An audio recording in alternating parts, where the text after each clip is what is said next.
Ride on the run, on the run, on the run. Hear them calling you and me, every son of liberty. Hurry right away, no delay, go today. Make your daddy glad to have had such a lad. Tell your sweetheart not to pine, to be proud her boy's in line. Over there, over there, over there, over there. Send the word over there. That the Yanks are coming, the Yanks are coming. The drums coming everywhere. So prepare, say a prayer. Send the word to beware. We'll be over, we're coming over, and we won't come back till it's over there. Johnny, get your gun, get your gun, get your gun.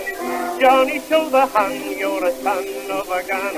Hoist the flag and let her fly. Yankee do or die. Pack your little kit, show your grit, do your bit. Yankees to the ranks from the towns and the tanks. Make your mother proud of you and the old red, white and blue. Over there, over there.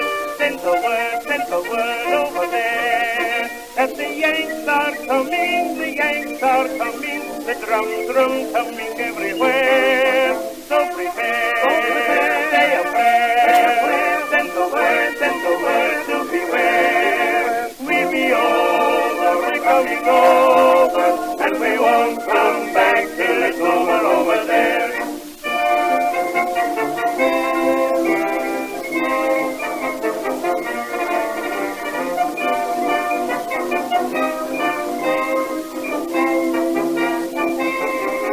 So prepare, say a prayer. Send the word to beware.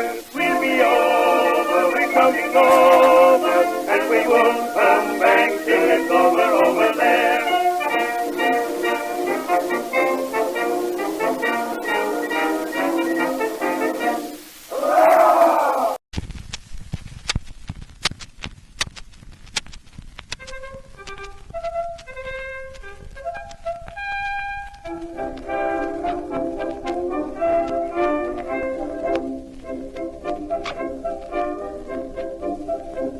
While Yankee Doodle sails away to fight the German foe, the pacifists are shouting peace and say they shouldn't go. They claim the hatchet must be buried by the Allies now. Perhaps they're right, we must have peace.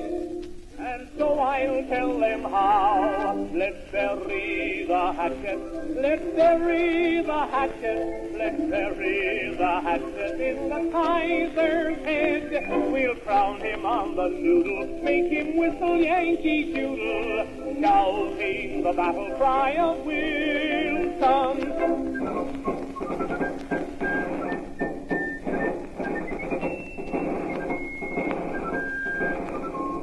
Let's bury the hatchet, let's bury the hatchet, let's bury the hatchet in the Kaiser's head. We'll crown him on the noodle, make him whistle Yankee Doodle, shouting the battle cry of Wilson.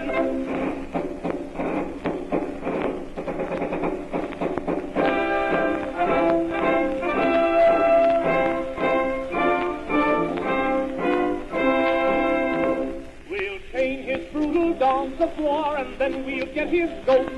We'll chop them into frankfurters and stuff them down his throat. We'll chase him out of Russia, then we'll try another stunt. We'll punch him in the Belgium and smash his western front. Let's bury the hatchet, let's bury the hatchet, let's bury the hatchet in the Kaiser's head. When Berlin is in ashes, we'll burn up his big mustaches, shouting the battle cry of Wilson.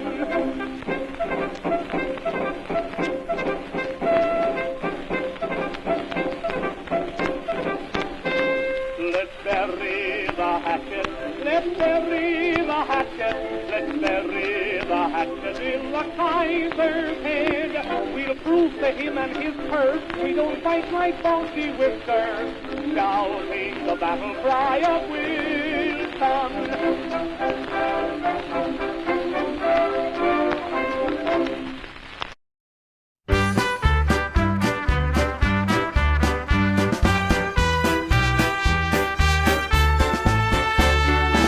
To mighty London came an Irish lad one day. All the streets were paved with gold, so everyone was gay, singing songs of Piccadilly, Strand and Leicester Square, till Paddy got excited and he shouted to them there.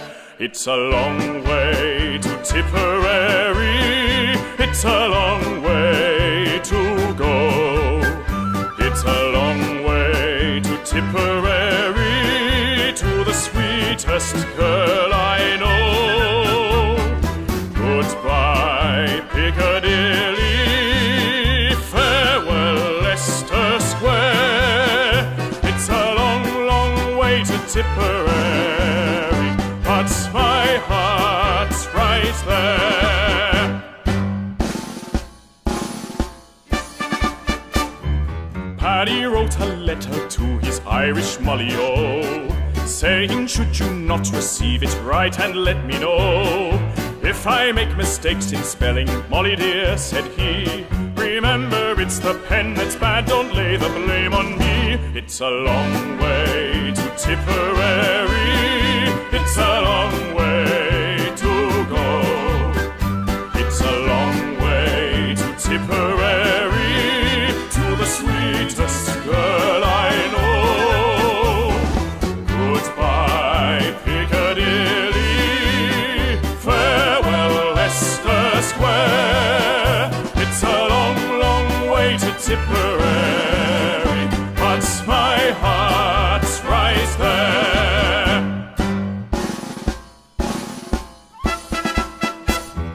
Molly wrote a neat reply to Irish Paddy-O, saying Mike Maloney wants to marry me, and so leave the Strand and Piccadilly, or you'll be to blame. For lovers fairly drove me silly, hoping you're the same. It's a long way to Tipperary, it's a long way to go. It's a long way to Tipperary, to the sweetest girl I know.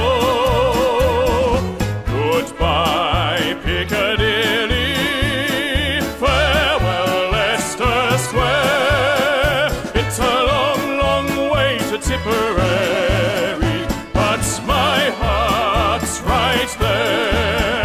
It's a long, long way to Tipperary, but my heart's right there.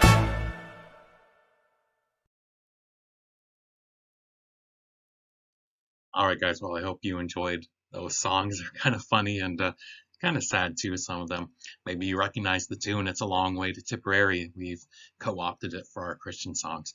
Well, anyway, in the middle of 1917, our first troops arrived in Paris, and one of our colonels, Colonel Stanton, said in a stirring speech, Lafayette, we are here. Remember, one of the reasons we joined the war is to kind of pay back France for helping us out in our time of need. We feel that we owe them. So here's General John Blackjack Pershing, and he came over with about 1 million doughboys in July 4th.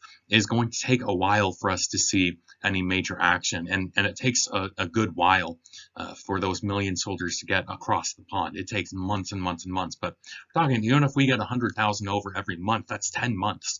And 100,000 people crossing the Atlantic Ocean every month, that is a big deal. Plus all their food, because there's no food in Europe. All their supplies, because there's no supplies in Europe. All their guns and bullets, there's nothing for them in Europe. They have to come not only supplying themselves, but they're supplying everyone else. And they reach Paris July 4th. I think they planned that. And they had come just in the nick of time because Germany is about to win. Russia had just made a peace treaty with Germany. Remember how Germany was really afraid of a two-front war? Now Germany doesn't have a two-front war anymore. Russia's gone. Now it's just France and England against Germany and Austria-Hungary, plus all the little guys. See, Russia quit because it had just gone through a civil war called the Bolshevik Revolution. Maybe you recognize this young man. His name is Vladimir Ilyich Lenin. He was a communist, one of the first communists in the world, and he was kicked out of Russia for a failed attempt at a revolution. Well, the Germans found him, and they realized who he was, and they said, if we can get him back to Russia, maybe he can start a second civil war, and maybe that'll kick Russia out of the war for us. So they smuggled Lenin back into Russia, and he did exactly that. He started a civil war. People were already really upset at Tsar Nicholas because the war was going very terribly for them. They were doing quite poorly. They had lost hundreds of thousands of people. Remind me sometime to talk to you about Anastasia and what's the creepy mad monk's name? Rasputin? Oh, goodness. Creepy stuff there. But now Russia's out of the war. Morale in the Allies is very, very low. It was quite an even fight with Russia in. Now with Russia out, it's not an even fight anymore. The Allies had lost 7 million soldiers already. And thousands of Allied soldiers are just running away. They're fleeing. They're having to capture their own, mutineers, and they're doing executions. They're doing firing squads and killing their own soldiers who had run away to try to frighten other soldiers from not running away. And of course, that's terrible for morale too. So that's a really bad situation. Here is the Treaty of Brest-Litovsk that Russia signed to get out of the war because Germany was doing so well. In Russia, Lenin just said, I want out of the war so I could focus on communism. Lenin agreed to give up huge chunks of Russia away. Notice all this land is going to about double the size of Germany. Maybe add another 50% or so to Austria-Hungary and a good chunk to the Ottoman Empire as well. Russia is losing some of its most productive land.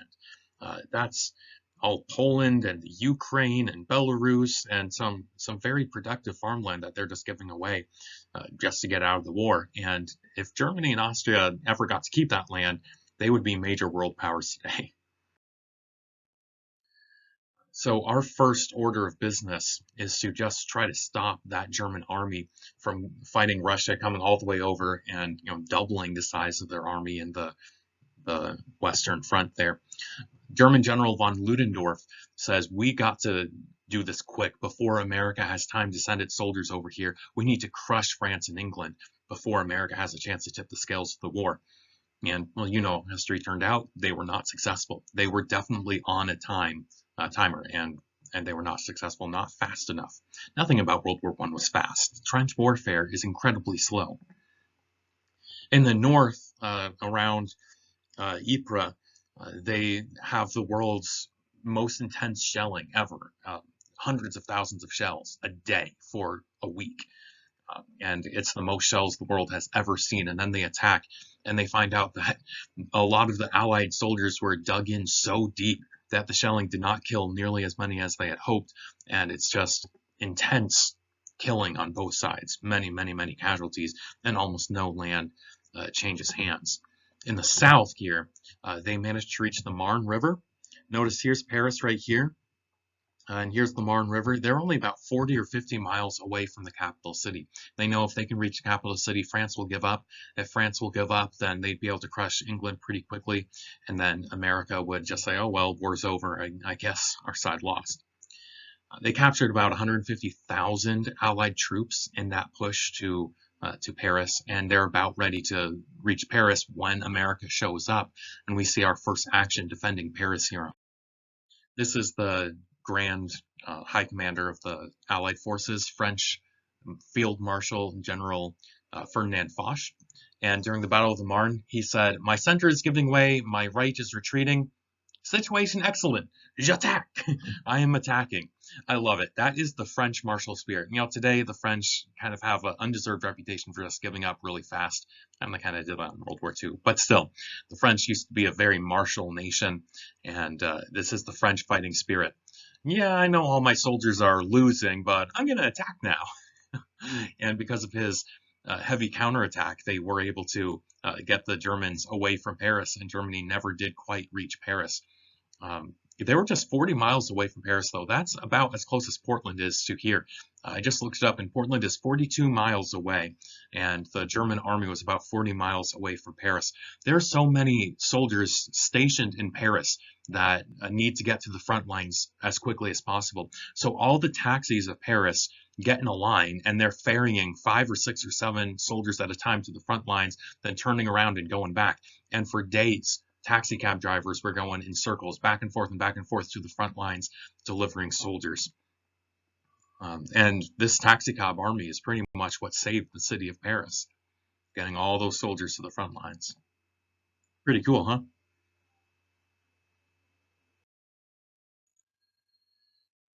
We go on an offensive. There's several big forests in the north of France that are going to be really difficult to fight through, the Meuse and the Argonne, and we just push back through northern France, then Belgium, on our way to Germany. Here we go. We see Paris down here. Let me get my laser pointer. Paris down here, the Belleau Wood, the Argonne Forest, the Hindenburg Line here was an intense series of German trenches. And we push along there, and that's where Americans really get our first big battles. In July 1918, 1.25 million Americans are involved in these battles. Our objective is the railroad town of Sedan, right here on the Belgian border. That's actually a really, I don't know, almost poetic irony, because Sedan is where the French Napoleon III gave up and ended the last Franco-Prussian War when Bismarck attacked Napoleon III, and Bismarck won hands down. Napoleon III had to give up after this big battle in Sedan. Well, now the French are fighting another battle there, and things are looking very different. Now the French are on the winning side. There's about 117,000 casualties just in this, few weeks where we're attacking these forests. It's crazy how many Americans are dying. It's during these battles that Alvin C. York gets his famous medal. He got the Medal of Honor. Great story here. So Alvin York was a Christian from the hills of was it Kentucky or Tennessee? And he was very much a hillbilly hick, had never been outside his town in his life. But he was a Christian, and he was maybe not the most educated Christian, but he believed that murder's wrong, and so he was an absolute pacifist. He did not want to kill anyone. So when he was drafted, he said, no, I'm going to be a conscientious objector. And the government did not accept that. They said to be a conscientious objector on religious grounds, your church has to have in writing that it believes in pacifism. And York's denomination never wrote down that they believed in pacifism. Probably other people in his denomination did not believe that. So they said, no, you have to show up at this training camp on this date and in a few weeks, or you're going to be a traitor and you're going to be in big trouble for dodging the draft. So he was really upset, talked to his pastor about it. And his pastor walked him through the Bible and said, peace is definitely better than war, but sometimes there are things worth fighting for. America did not start this war. America did not want this war. We tried to stay out of this war, but Germany kept attacking us and attacking our friends. Excuse me. So he tried to convince York that it was justified. So York went out there and he did an incredible job and single-handedly captured over 100 Germans, took out several machine gun nests all by himself, and took great risks with his life, single-handedly running at bands of Germans. Someone asked him later, why did he do that? He said, well, those machine guns were killing my friends down there, so I thought as soon as I put those out, then people will stop dying. So even if I do shoot a few enemy soldiers here, I'm actually saving lives in the long run, because I can just take out a few German soldiers and save hundreds of American lives.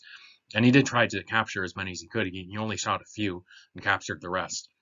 So he got the Medal of Honor for that. He got the French Croix de Guerre, which means Cross of War. And Ferdinand Foch met him personally and talked to him, and he has an excellent movie where he picked the actor who would play him, and he was a very famous actor, pretty much the Tom Hanks of the day, very famous household name. Also in these woods, that there was an entire battalion, over 500 soldiers got separated from the rest of the Americans in the middle of the woods, and the Americans had to pull back, and they're completely surrounded by the Germans, and they are cut off for quite a few days. I'd have to look this up. I'll find a story and read it to you next time. At one point, they're being bombarded by their own Allied artillery. They're presumed dead, the entire battalion. So the Allied artillery is just blowing them up, and they have to get a message back to camp. And I'll tell you how they get the message back later. But intense fighting, intense stories. During this just few week offensive, we used more ammunition than during the entire Civil War.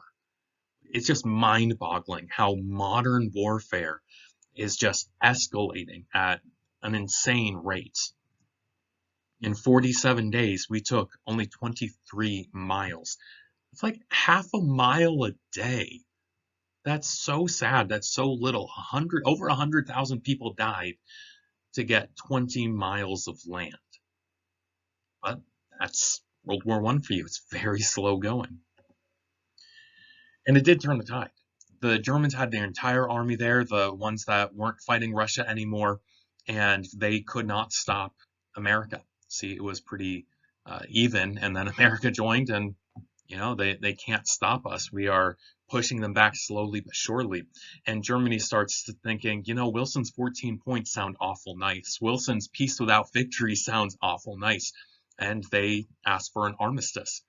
And they get the armistice, and then there's peace after that. In World War I, we never invaded Germany.